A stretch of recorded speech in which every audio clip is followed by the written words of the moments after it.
One person has died in a shooting, what police say led up to the gunfire. He's accused of raping two women, one in her 60s, another in her 70s. His family is having a hard time believing the charges. What they told us about the investigation. A murder suspect asking to have the charges against him dropped. We were in court as a judge heard arguments from both sides.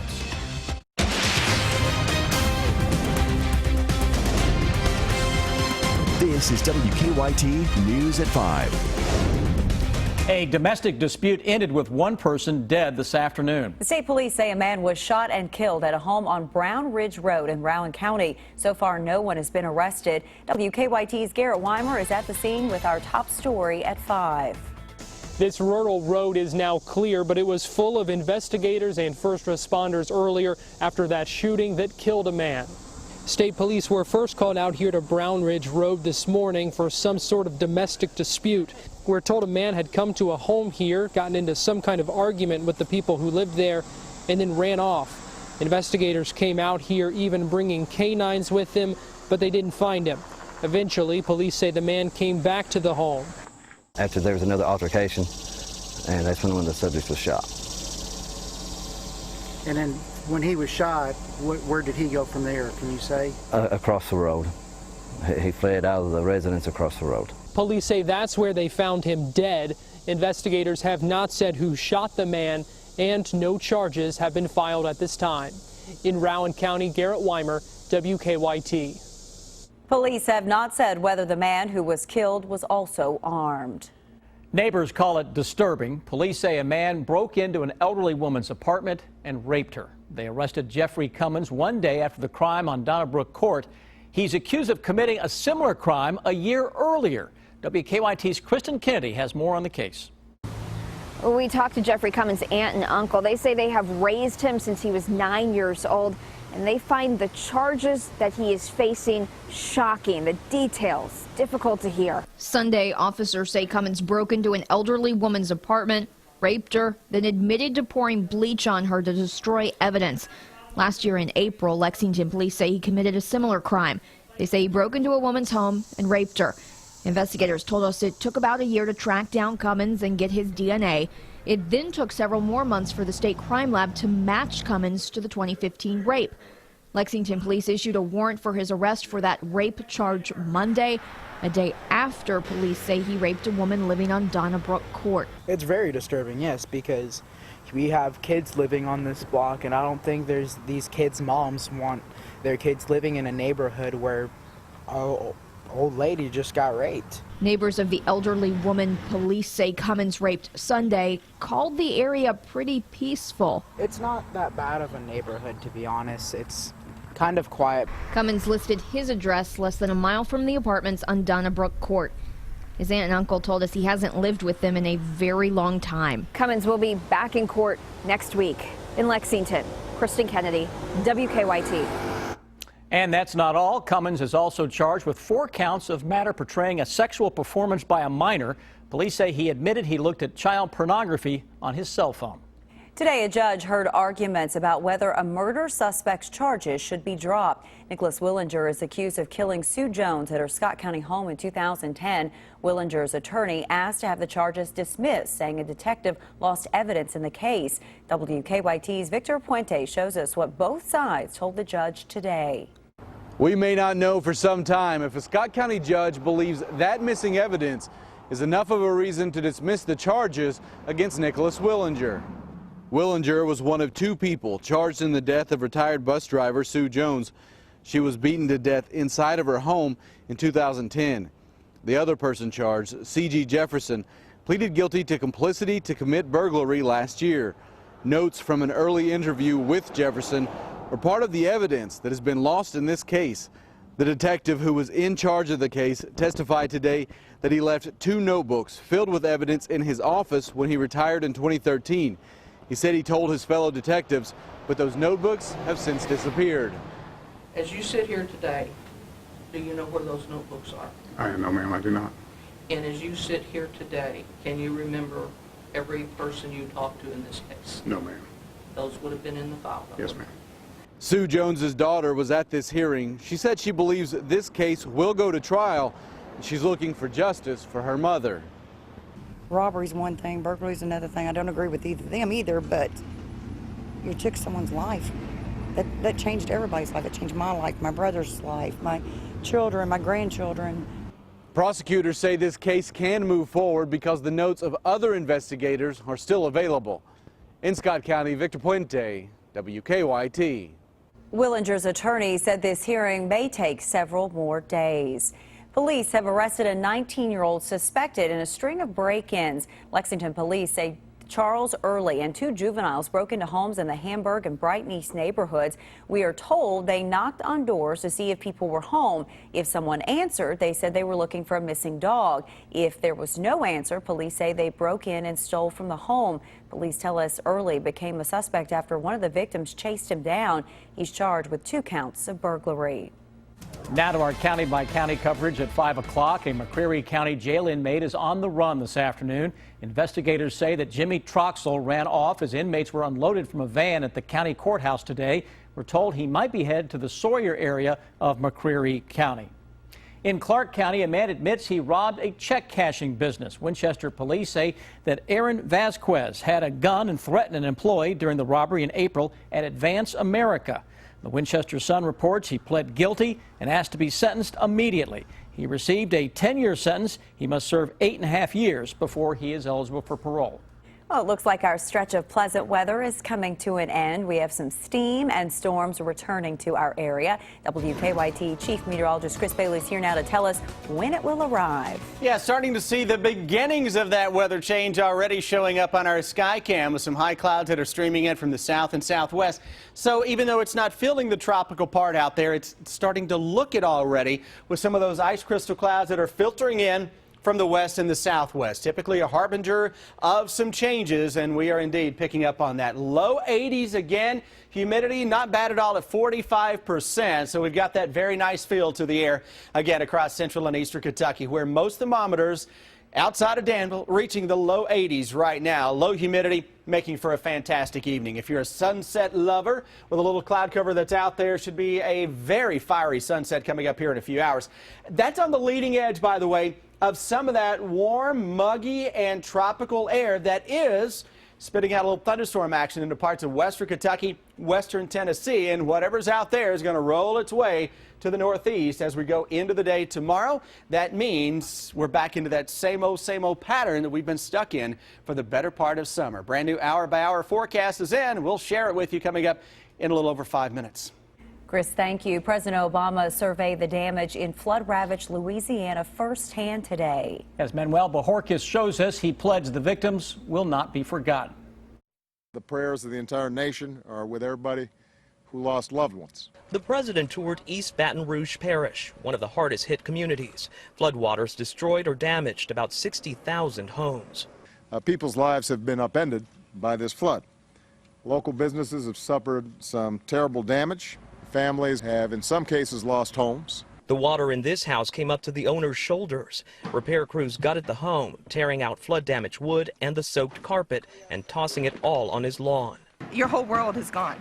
I mean, all the clothes, all the bed stuff, all the baby things, everything's gone. It's like, okay, God has a reason for us, and we're going to listen to what he says. We just got to follow him. He will provide for us. More than 106,000 people have registered for emergency federal aid. 80% of people in Louisiana do not have flood insurance. The president says the government is beginning to distribute $127 million in federal disaster relief to those who've had to flee their homes. I need all Americans to stay focused on this. If you're watching this today, make sure that you find out how you can help. You can go to volunteerslouisiana.gov.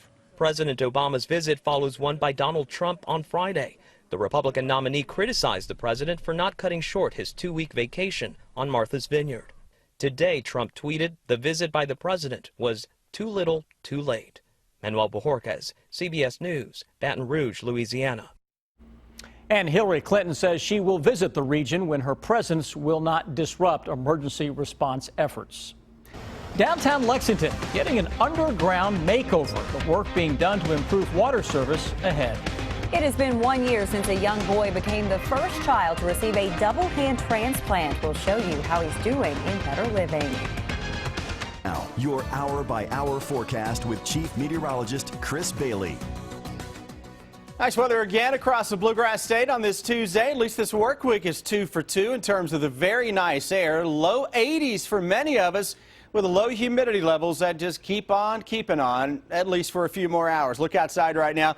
82 Lexington, 81 into the Mount Sterling area. Hello Somerset and London, 82 degrees. Good folks into Jackson, Breathitt County, checking in at 81, likewise around Morehead State University. Looking at your Defender radar network, not a whole lot showing up until we go into the west. And all of a sudden now we begin to see cloud cover increasing and at least a couple of scattered showers and thunderstorms from St. Louis through the Paducah area toward Nashville. And that is the leading edge of that next surge of some juicy air that's tropical in nature and will also spit out at least a stray thunderstorm or two over the next few days. You get that tomorrow as humidity levels come up, so we're going to sweat it out over the next few days again. That'll carry us into the weekend. 3-day forecast with the tropical feel that is back, and at any time over the next few days, you have a threat for a thunderstorm out there. I'm not talking about just widespread stuff. I'm talking about a little shower thunderstorm that can move in and then move on out. Hour-by-hour forecast, 11 this evening through tomorrow morning. With an isolated shower thunderstorm threat, better chance tomorrow afternoon as temperatures make a run toward the mid-80s. Models are likely going to overdo temperatures just a bit in the coming days, similar to what they've been doing pretty much all summer long. It's more about the steam than the actual thermometer. But make no mistake about it, it is going to be rather steamy right on through the coming weekend. And again, an isolated shower thunderstorm will come calling. That's likely underdone for the day on Friday. Here is the setup. High pressure across the south, low pressure to our west with a front, and kind of funneling in between those two moisture out of the western Gulf of Mexico. So the humidity is going to increase, and that spells a daily round or two of some thunderstorms that will be on the move. Nothing that is terribly widespread. I can't point to any one day and say, hey, it's going to rain where you live. At any point over the next few days, there's a chance it rains where you live. You catch my drift? It's typical summertime. In the Bluegrass State, a lot of 85 to 90 degree highs, lows, upper 60s to low 70s as the muggy meter is back into the tropical category. I'm glad you're looking ahead to Friday night. So many people really plan their weekend around the football games. Yeah, right. And right now, it's an isolated storm threat, especially around kickoff. Boy, it's going to be muggy out at those games this weekend. We kind of got lucky last week. At least it was muggy. It was down a little bit. And unfortunately, we couldn't get today's weather for Friday because it kind of feels like football. It does. Yeah. Thanks. Well, I got a collision at North Lime and 6th Street. It has one lane of outbound North Lime blocked. Now, this is it's not a non-injury, so they should have it cleared here in the next couple of minutes. Also now one on Leestown Road near Masterson Station. That is expecting outbound traffic with about a 5-minute backup to get past that particular wreck. To Nicholasville, 19 minutes. To Paris, 21. And to Richmond, 24 on the interstate. Now back to you in the studio. It's a project to improve water service in Lexington. What's happening under the streets of downtown ahead. A college campus mourns the death of a football player. What's being done to help them as they grieve on WKYT News at 5:30. Keep up with the latest news on WKYT.com. Join the conversation on Twitter and become a part of the WKYT Facebook family. Here's a look at the most viewed stories on our website right now. People want to know more about a Georgetown College football player who died after a fall, a deadly Rowan County shooting, and how a Wayne County deputy jailer is accused of smuggling contraband. You can find those stories and more on WKYT.com. A U.S. soldier has been killed in Afghanistan. The U.S. military says a roadside bomb exploded in southern Afghanistan during a mission to keep the city from falling to the Taliban, killing the soldier. Another U.S. soldier and 6 Afghanistan soldiers were also wounded. Questions about her emails continue to follow Hillary Clinton on the campaign trail. The State Department is reviewing nearly 15,000 previously undisclosed messages they were found during the FBI investigation. She joked about the situation during an appearance on ABC's Jimmy Kimmel Live. Her opponent, Donald Trump, wants a new look into her email server. My emails are so boring. Yeah. And I mean, I'm embarrassed about that. They're so boring. And so we've already released, I don't know, 30,000 plus. So what's a few more? Require an expedited investigation by a special prosecutor immediately. Trump is in Texas today for a fundraiser. He's been touting his immigration plans and asking minority voters to give him a chance. He will hold a campaign rally in Austin, Texas later tonight. McDonald's is recalling its most recent Happy Meal today. The recall involves these Step It activity wristbands. McDonald's has received more than 70 reports of skin irritation or burns from the device. If you have one, you can take it back to McDonald's for a replacement or a free yogurt tube or bag of apple slices. If you drive through downtown Lexington, you might notice some lane closures over the next few months. And it's not for road work, but rather a project to improve Lexington's water. Mike Linden shows us what's going on. One of the oldest sections of downtown Lexington is getting a makeover. In this case, the bulk of the work is underground. The latest project that we're working on here in Lexington is a water main replacement project on 6th Street in downtown Lexington. The $1 million project will take place in 5 phases. Kentucky American Water representatives say the old pipes have recently had several breaks and have led to reports of discolored water. That's an 8-inch diameter water main that was put into the ground about 100 years ago. So as you can imagine, it's definitely served its useful life, but with older water mains, we need to renew those from time to time, and so it's time to renew this one and put in a new pipe in its place. As crews work to replace the old mains with the new ones, it may impact traffic on West 6th Street. Construction crews have to park their vehicles on the side of the road, and Kentucky American Water representatives say to use caution, especially when driving through during construction hours. Work on the pipes will not impact rates nor the flow of water into customers' homes in the area. The project is expected to finish by spring of 2017. In Lexington, Mike Linden, WKYT. A land show says Kentucky American Water is looking at nearby sections of downtown Lexington near Upper Street to upgrade once the 6th Street project is finished. A judge setting a trial date for a man accused of the death of a toddler 6 years ago. Find out when the man will face a jury on WKYT News at 5:30. A year ago, he became the first child to undergo a double hand transplant. We'll show you how this 9-year-old is doing next in Better Living.